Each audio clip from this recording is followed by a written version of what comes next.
Seorang bocah yang baru berusia 5 tahun di Makassar tewas tertimpa tembok yang roboh saat sedang bermain dengan rekannya. Nyawa korban tidak tertolong meski sempat mendapat perawatan di rumah sakit terdekat. Saat kejadian, korban atas nama Adam Rahmat yang baru berusia 5 tahun sedang bermain ayunan bersama dua rekannya di rumah tua yang sudah tidak ditinggalkan. Salah satu di sisi tembok rumah tersebut tiba-tiba roboh dan menimpa korban.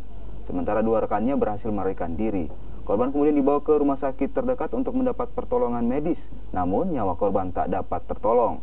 Sementara itu tempat kejadian telah dipasangi garis polisi dan penyebab kejadian ini juga masih dalam penyelidikan polisi. Yang gimana kemarin kondisinya, Pak?